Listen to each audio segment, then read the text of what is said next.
I've got a neat unmarked location for you today. This is Richardson's Retreat, located just east of Eden Meadows Cinema, not too far from Horizon Flight 1207. It's a little lay-by where some cars could obviously park up and take advantage of the nearby trails. However, if we head up the trail ourselves, just over to the right here, we'll find a few tents, a pickup truck, and some supplies left behind by some unlucky settlers.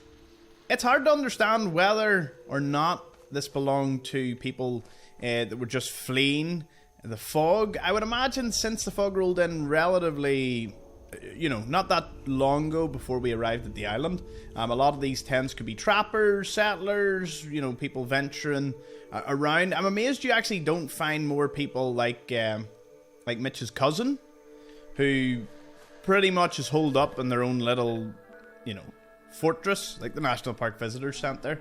I suppose most of those people just turn into trappers at some point, like Oceanarium, Eagles Cove Tannery, although the trappers don't really occupy that place as such. It's more so just, a little further east they've got their little encampments.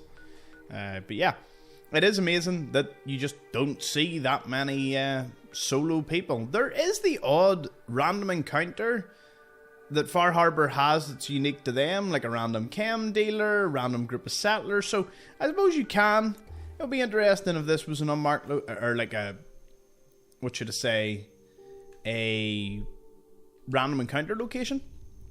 But if you're doing survival, it does have a tent, which means you can sleep, which means you can save the game. Tents are vital for any survival playthrough. Now let's have a little fly around the place. So zipping straight into the sky, you can see this not that far away from the side of the road. Following it on down, there's actually a little shed here. It's mostly buried. Some wild corn grows at the side, and it looks like it probably did diagnostics for vehicles or nearby boats. Haha, I didn't even notice you.